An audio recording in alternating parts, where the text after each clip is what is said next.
প্রশ্নের মধ্যে বলা আছে ক্ষমতার বাইরে থেকে অনেক ভালো কাজ করা যায়। আমরা ক্ষমতায় ছিলাম কবে? আমরা ক্ষমতায় নাই। 2015-16 ব্যাচে ঢাকা বিশ্ববিদ্যালয়ে ভর্তি হওয়ার পরে আমাদের রাজনৈতিক অপসংস্কৃতির বিরুদ্ধে 6 মাস পরে হলে ওঠার পরে প্রথম দিন যে গেস্টরুমে গিয়েছিলাম, সেখানে যে নিপীড়নের শিকার হয়েছিলাম, ছাত্রলীগের প্রেসিডেন্টের নাম বলতে না পারার কারণে এই নির্যাতন মেনে নিতে না পেরে ঠিক 2 দিন পরে তো আমরা আমি হল থেকে বেরিয়ে গিয়েছিলাম।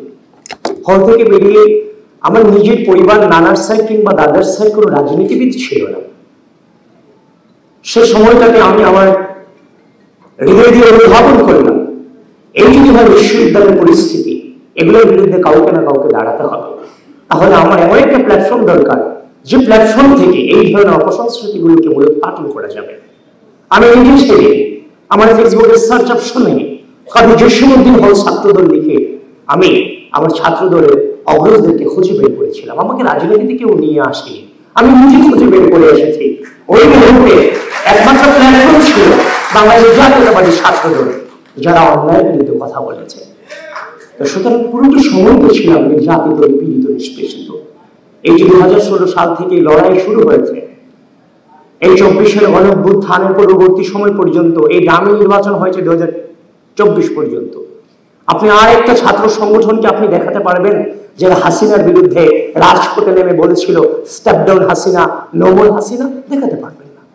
সকালে আমরা ঘুম থেকে উঠে বের হতাম যে অবরোধ সফল করতে হবে, হরতাল আমাদেরকে সফল করতে হবে। সে সময় আমরা 20 জন 25 জন মিছিল করতাম। এই 20 জন 25 জনের মিছিল নিয়ে আজকের অনেক ক্ষমতাসীনরা মকারি করতেন যে তাদেরকে দিয়ে কিছু হবে না।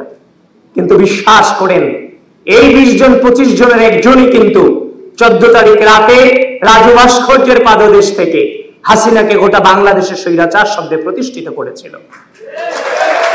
রাজনীতি সকলে করবে না, কিন্তু রাজনীতিতে কোয়ালিটি প্রয়োজন।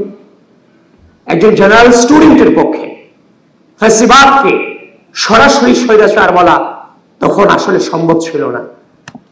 জেনারেল স্টুডেন্টরা এনেছিল বলেই গণঅভ্যুত্থান সফল হয়েছিল, কিন্তু জেনারেল স্টুডেন্টদের মাঝে মিশে হাসিনাকে স্বৈরাচার শব্দে প্রতিষ্ঠিত করার লক্ষ্যে ওই রাজনৈতিক ছেলেটাই কিন্তু হাসিনাকে স্বৈরাচার শব্দ উচ্চারণ করেছিল, যেখানে জেনারেল স্টুডেন্টরা তার সাথে গলা মিলিয়েছে। সুতরাং আমাদের কণ্ঠে আমরা হাসিনাকে স্বৈরাচার শব্দে প্রতিষ্ঠিত করেছি এবং গোটা জাতিকে শিখিয়েছি। সুতরাং বারবারই আমরা ক্ষমতার বাইরে ছিলাম এবং 5 আগস্ট পরবর্তী সময়ে এই গণঅভ্যুত্থানে দৃঢ় ভূমিকা রাখার পরে 6 আগস্ট থেকে মসজিদ, মন্দির, থানা, পাহাড়ের মধ্য দিয়ে আবারও কিন্তু আমরা রাজপথে ছিলাম। সুতরাং আমরা কিন্তু ক্ষমতার 7 বিন্দু পরিমাণ গ্রহণ করার চেষ্টাটুকু আমরা করিনি, এখনো ক্ষমতার বাইরেই আছে। তারপর বলছে দেখছো নির্বাচন পরাজয়ের কথা যে আসছে, যে ইলেকশনে পরাজিত হয়ে কেউ কাউকে ছেড়ে দেন, আমি সেটাকে পরাজয় বলতে চাইনি। আমরা যারা রাজনীতিতে বেড়ে উঠেছি, আমরা যারা এই জেনারেশনটা, এই রাষ্ট্রের প্রত্যেকটা ক্রুশাল মোমেন্টকে কিন্তু আমরা লিড করেছি। যখন এই ঢাকা বিশ্ববিদ্যালয়ের স্টুডেন্টরা গণরুমে নির্যাতিত হয়েছে, নিপীড়িত হয়েছে, তাদের পক্ষে যখন কথা বলার কেউ ছিল না, তখন কিন্তু আমাদের কণ্ঠে সেই প্রতিবাদী কণ্ঠস্বর আমরাই কিন্তু জারি রেখেছিলাম যে আমার ভাইদের উপরে কেন অত্যাচার হচ্ছে, নির্যাতন হচ্ছে, নিপীড়ন হচ্ছে। দেশব্যাপী আমরা, ক্যাম্পাসব্যাপী আমরা সেগুলোর প্রতিবাদ জানিয়েছিলাম। তো সুতরাং আমরা বেড়ে উঠেছি পরিস্থিতিকে মোকাবেলা করে। আমাদের জীবনে আলটিমেট জিত কিংবা আলটিমেট হার বলে কোন টার্ম আমাদের লাইফে নাই। আমরা বেড়ে উঠেছি পরিস্থিতি মোকাবেলা করার উদ্দেশ্যে। এই দীর্ঘ পথ চলায় ডাকসু নির্বাচন ছিল একটা পরিস্থিতি মোকাবেলা করা। আমরা আমাদের জায়গা থেকে ধৈর্যের সাথে এই রাষ্ট্রের সাথে এই ডাকসু নির্বাচনকে মোকাবেলা করেছি। আমি ভেবি প্রার্থী হিসেবে নির্বাচন করেছি। আমি যতটা কি ফিল করে, কি পরিস্থিতি মোকাবেলা করে আসছি, সেটা বাইরে থেকে হয়তো আপনারা অনেকেই অনুধাবন করতে পারবেন না। একটা জাল বিছানো হয়েছে, যে জাল আপনার খুব পরিচিত, কিন্তু যখন আপনাকে জালে নেওয়া হয়েছে তখন দেখলেন এই জালের কোনো কিছু আপনার অবশিষ্ট নেই।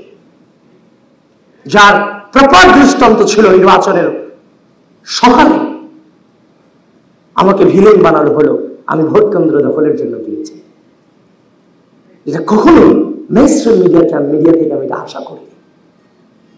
এবং সেটা কারা করেছে তাদেরও দোষ দিচ্ছি না, কারা করেছে, যে রিটার্নিং অফিসার আমাকে নিয়ে নির্বাচনী কেন্দ্র প্রদর্শন করেছেন, সেই রিটার্নিং কর্মকর্তারাই কিন্তু সাংবাদিকদেরকে বিভ্রান্ত করতে বাধ্য করেছেন।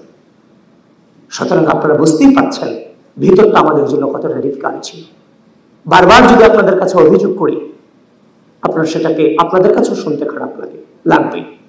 এই জন্য পরিস্থিতিটা মোকাবেলা করে এসেছি। কিন্তু নির্বাচন শেষ হয়ে গেছে তার মানে সবকিছু চুকিয়ে গেছে, ব্যাপারটা তা না। আমরা যে অসঙ্গতি পেয়েছি, সে অসঙ্গতি গুলো আমরা পেয়েছি, সেগুলো নিয়ে আমরা কিন্তু বাংলাদেশের যে নির্বাচনী কালচার, নেগেটিভ রেজাল্ট আসার পরে বিক্ষোভ করা, অবরোধ করা, মিছিল করা, বিশেষ করে 2019 সালের ডাকসু নির্বাচন পরবর্তী সময় ভিসি অফিস অবরুদ্ধ করা, আমরা কিন্তু বিশাল স্যাক্রিফাইসের মধ্য দিয়ে পূর্বের রাজনৈতিক সংস্কৃতিতে ফিরে না গিয়ে আমরা ধৈর্য ধারণ করেছি। নতুন বাংলাদেশের নতুন ছাত্র রাজনৈতিক প্রচলনে আমরা ভূমিকা রেখেছি। আমরা চেয়েছি প্রার্থী হিসেবে আমাদের দৃষ্টিভঙ্গিতে যে অভিযোগ, অনুযোগ এবং যে অসঙ্গতিগুলো ধরা পড়েছে, প্রার্থী হিসেবে আমার যে দায়িত্ব, ভোটার হিসেবেও তাদের দায়িত্ব আছে, তাদের চোখে নিশ্চয় সেগুলো ধরা পড়বে। আমার চোখে একদিন আগে পড়েছে, তাদের চোখে 2 দিন পরে পড়বে। আমরা ধৈর্য ধারণ করেছি যে তাদের পক্ষ থেকে হয়তোবা কোশ্চেনগুলো উঠবে। ইতিমধ্যেই কোশ্চেন উঠেছে, আমরাও তাদের সাথে কণ্ঠ মেলাচ্ছি। খুব দ্রুতই এই নির্বাচন সংক্রান্ত বিষয়ে আমরা আমাদের অবস্থান ক্লিয়ার করব। 2019